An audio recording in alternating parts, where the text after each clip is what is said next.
নগর ভবনে কোনো উপদেষ্টা কিংবা প্রশাসক বসতে পারবেন না, এমন হুঁশিয়ারি দিয়েছেন বিএনপি নেতা ইশরাক হোসেন।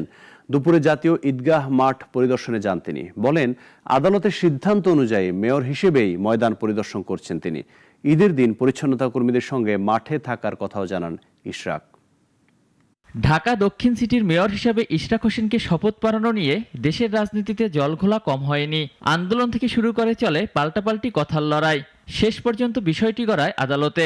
হাইকোর্ট ও আপিল বিভাগের রায় পক্ষে গেলেও শপথ পড়া হয়নি ইশরাকের। সকালে জাতীয় ঈদগাহ মাঠ পরিদর্শনে এসে আদালতের সিদ্ধান্ত অনুযায়ী নিজেকে মেয়র দাবি করেন ইশরাক হোসেন। বলেন, নগর ভবনে কোনো উপদেষ্টা কিংবা প্রশাসক বসতে পারবে না। প্রয়োজন অনুযায়ী বিপ্লবী নগর কাউন্সিল গঠন করে চালানো হবে ঢাকা দক্ষিণ সিটি।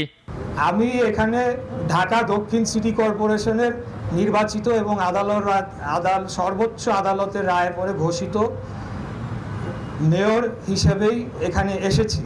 এখানে এটা প্রতিষ্ঠা পাওয়া দরকার। এ সময় তিনি আরও বলেন, অন্তর্বর্তী সরকারের উপদেষ্টা পরিষদ নিরপেক্ষতা হারিয়েছে, তাদের দ্বারা সুষ্ঠু নির্বাচন সম্ভব নয়। এ সময় পুনরায় 3 উপদেষ্টার পদত্যাগও দাবি করেন তিনি। কিন্তু বিষয়টা পুরোপুরি একটা রাজনৈতিক লড়াইয়ে পরিণত হয়েছে।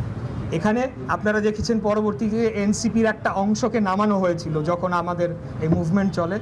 তারা নির্বাচন কমিশন গিয়ে ঘেরাও দিচ্ছে। এখন তারা যেটা মানবে না সেটার বিরুদ্ধেই তারা অবস্থান নিচ্ছে। অন্তর্বর্তী সরকারের সমালোচনা করে বিএনপির এ নেতা বলেন, মেয়র হিসেবে আগামীকাল পরিষ্কার পরিচ্ছন্নতা কর্মীদের সাথে থাকবেন তিনি। তারা এখানে শ্রমিকরা রয়েছেন, তাদের পাশে এসে দাঁড়ানো এবং তাদেরকে কিছুটা মোটিভেট করা, এটা আমরা কালকে থেকেও মাঠে থাকবো। যারা পরিচ্ছন্ন কর্মী থাকবে তাদের সাথে আমরা। নতুন বন্দোবস্ত নামে দেশকে কিছুই দেওয়া হয়নি জানিয়ে নতুন দলের অবস্থান নিয়ে প্রশ্ন তুলেন তিনি।